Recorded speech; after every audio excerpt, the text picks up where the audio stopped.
CompTIA A Core 2, Complete Training Course. Exam Objective 2.1, Summarize various security measures and their purposes. Single sign-on. How often do you find yourself juggling multiple accounts, each with its own unique username and password? This can quickly become cumbersome and difficult to manage. That is where single sign-on comes in. Single sign-on, commonly referred to as SSO, is a user authentication service that allows a user to use one set of login credentials, like a username and password, to access multiple applications. Think of it as a master key that unlocks several doors, eliminating the need to carry a separate key for each one. So, how does single sign-on work?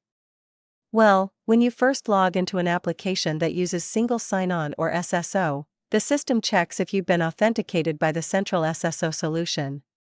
If you haven't, it prompts you to log in. Once you provide your credentials, the SSO system validates them against a central database.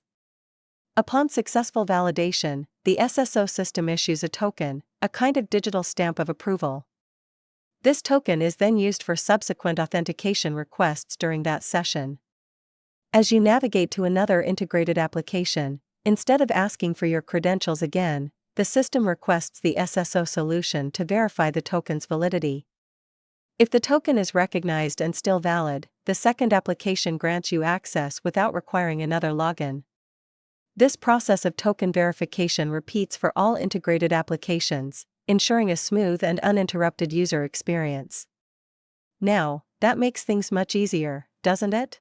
And if you work in a corporate environment, using SSO is also likely to reduce the number of help desk tickets due to users forgetting their passwords.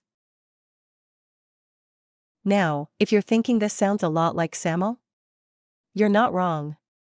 SSO describes the experience of logging in once and gaining access to multiple systems, while SAML, on the other hand, is one of the technologies that helps make that experience possible by securely passing authentication information between systems behind the scenes.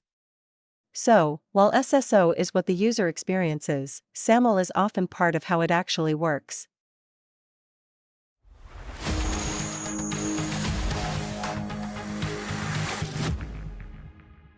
Thank you for watching. Subscribe for more great content.